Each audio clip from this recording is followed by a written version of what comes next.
The nurse's scream echoed through the hallway. "Sir, you can't go in there." But the tall man in the black suit didn't stop. His polished shoes struck the hospital floor with authority as he pushed through the ICU doors. Doctors froze. Nurses stopped what they were doing. Even patients' relatives standing nearby instinctively stepped aside. Every person in the corridor recognized him immediately. Kim Min-jae, the most feared businessman in Seoul. Officially, he owned construction companies, shipping firms, hotels, and luxury resorts. Unofficially, people whispered that his influence stretched into every corner of the city. Politicians feared him. Business rivals avoided him. Even powerful men lowered their voices when mentioning his name. Yet tonight, the man who commanded an empire looked terrified. "Which room?" he demanded. The young nurse swallowed nervously. "Sir." "Which room?" "ICU 12. Without another word, he rushed down the corridor. For the first time in years, his hands were shaking. When he reached ICU 12, he stopped. Slowly, he looked through the glass window. And suddenly, the powerful man felt his heart break.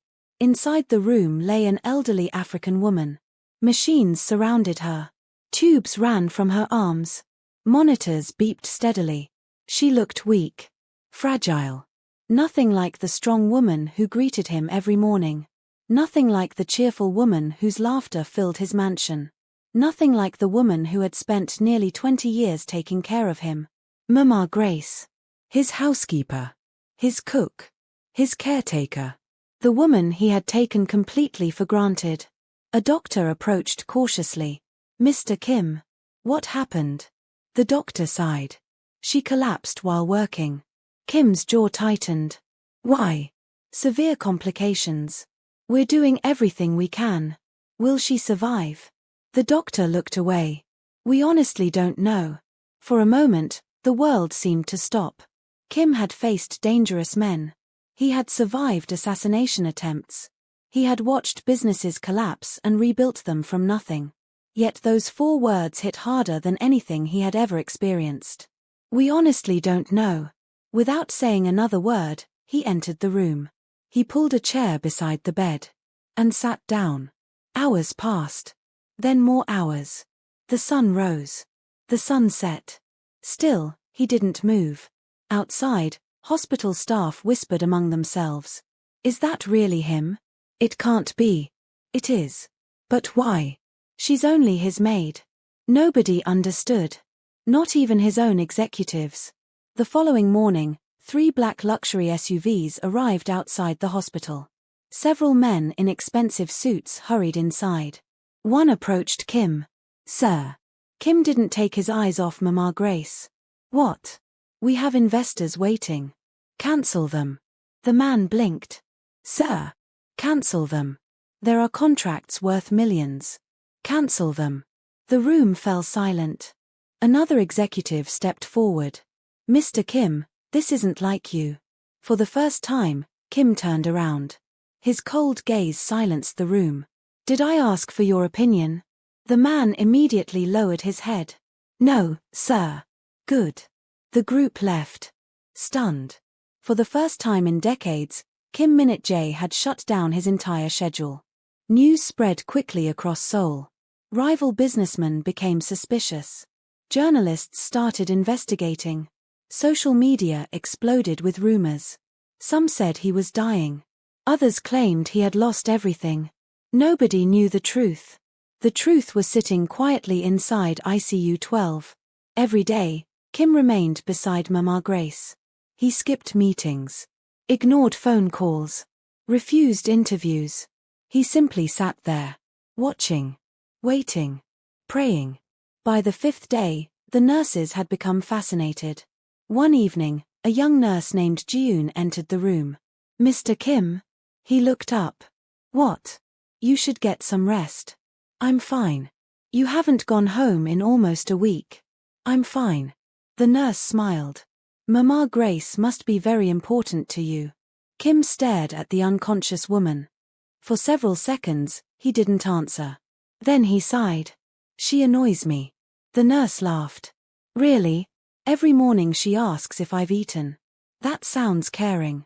Every winter she forces me to wear warmer clothes. The nurse smiled again. And every time I work too much, she lectures me. That definitely sounds caring. Something happened. Something nobody expected. Kim smiled. Just for a second. But he smiled. The nurse's eyes widened. Several doctors standing nearby exchanged surprised looks. It was the first time any of them had ever seen him smile. As the days passed, curiosity continued to grow. Who exactly was Mama Grace? Why would one of the richest and most feared men in South Korea abandon everything for her? The answer arrived on the 7th day. That afternoon, an elderly lawyer entered the hospital carrying a small wooden box. He approached Kim carefully. "Mr. Kim. What is it?" "This belonged to Mama Grace." Kim frowned. "What is it?" "Her personal belongings." The lawyer placed the box on the table. Inside were old photographs, letters, receipts, documents. Kim picked up the first photograph. Then his breathing stopped. His eyes widened. His fingers trembled. The picture showed him. Not the powerful businessman. Not the millionaire. Not the respected public figure. A child. A skinny, dirty boy. No older than 12. Standing outside a convenience store. Hungry. Alone. Abandoned. Kim stared at the photograph. His voice became barely audible. "Where did she get this?" The lawyer looked surprised. "You really don't know?" Kim slowly raised his head. "Know what?" The lawyer pulled his chair closer. Then he revealed a secret that would completely change Kim's life. 25 years earlier, after losing both parents in a tragic accident, Kim had become an orphan. He survived on the streets. Sometimes he slept behind markets. Sometimes under bridges. Most nights, he went to bed hungry. One freezing winter evening, he nearly died. Snow covered the streets. His clothes were soaked. His body trembled uncontrollably. He had not eaten properly in days. As he sat behind a crowded market preparing for another miserable night, someone approached him. A woman. An African woman. She had arrived in South Korea years earlier through a church missionary program. Her name was Grace. She wasn't rich. She wasn't famous. She didn't even speak Korean perfectly. But she noticed something others ignored. A hungry child. She bought him food. Bought him warm clothes. Paid for school supplies. Visited him regularly. Encouraged him whenever he wanted to quit. Protected him whenever others bullied him. Little by little, she became the closest thing he had to a mother. Tears began forming in Kim's eyes. "Why didn't she tell me?" The lawyer smiled sadly. "Because she never wanted anything from you." Kim looked toward the hospital bed. His chest tightened painfully. The lawyer continued. "Even after you became successful, she continued watching over you." "What do you mean?" "Years ago, she applied for a job in your mansion." Kim froze. "What?" The lawyer nodded. "She wanted to make sure you were okay." For the first time in many years, Kim Minute-jae felt completely shattered. The woman he barely acknowledged. The woman he thought was simply an employee. Had spent decades protecting him. Loving him. Praying for him. Watching over him. And he never knew. Slowly, Kim reached deeper into the box. His fingers touched another envelope. A sealed letter. Written in Mama Grace's handwriting. Addressed to only one person. Him. His hands began trembling as he carefully unfolded it. And the words inside would destroy the walls around his heart forever. Kim's hands trembled as he unfolded the letter. The handwriting was unmistakably Mama Grace's. Suddenly, the powerful businessman who controlled billion-dollar companies felt like a frightened little boy again. The hospital room became silent. The steady beeping of the machines seemed distant. His heart pounded. Slowly, he began reading. "Dear Minute-jae, if you are reading this letter, it means something has happened to me, or perhaps God has finally given me the courage to tell you what has been in my heart for many years. Before anything else, I want you to know one thing. I am proud of you." Kim stopped reading. His lips trembled. A tear rolled down his face. He wiped it away quickly, then continued. "I know the world sees a powerful man. I know people fear you. I know they admire your success. But whenever I look at you, I still see the little boy sitting behind the market on that cold winter night. The boy who was hungry. The boy who was lonely. The boy who pretended to be strong because he had nobody else. Kim's vision blurred. His chest tightened. The words felt alive. As though Mama Grace was sitting beside him, speaking directly to his soul. The letter continued. You have made mistakes. Many mistakes. There were times I watched you become harder, colder, angrier, and I worried about you. But I never stopped believing in you. Because I saw something special inside you long before anyone else did. I saw kindness. I saw compassion. I saw goodness. Kim lowered his head. Tears began falling freely. For years he had built walls around himself. Walls made from power, money, influence, fear. Yet with a few simple sentences, Mama Grace had torn them all down. Then he continued reading. Please don't be angry that I stayed hidden all these years. Watching you succeed was enough for me. You never owed me anything. A mother does not help her child expecting repayment. She helps because she loves him. The words struck him like lightning. A mother. Mama Grace had never married. Never had children. Yet she had spent decades loving him like her own son. And he had treated her like an employee. His shoulders shook. For the first time in years, Kim Minutjay cried openly. Not as a businessman. Not as a powerful man. But as the orphaned child he once was. The letter continued. If something happens to me, promise me one thing. Choose kindness over fear. Build instead of destroying. Help people the way someone once helped you. If you do that, I will be proud of you forever. The letter slipped from his fingers. He couldn't continue. The room spun around him. Years of buried pain exploded from within. Outside the ICU room, nurses exchanged emotional glances. Several quietly wiped tears from their eyes. One whispered, I never thought I'd see a man like him cry. Another replied softly, maybe he was never as strong as everyone thought. The next morning, something unbelievable happened. Kim summoned every senior executive under his authority. 20 powerful men gathered inside a luxury conference room. Nobody spoke. The atmosphere felt strange. Different. Heavy. Kim entered carrying Mama Grace's letter. He sat at the head of the table. Then placed the letter in front of him. Everyone waited. Finally, he spoke. I am shutting everything down. The room erupted. What? Sir, you can't be serious. Our companies employ thousands. We have contracts worth billions. Kim slammed his fist against the table. The room instantly fell silent. His eyes were cold. But for the first time, there was sadness behind them. I said I'm shutting everything down. One executive stood up. Sir, people depend on us. Kim nodded.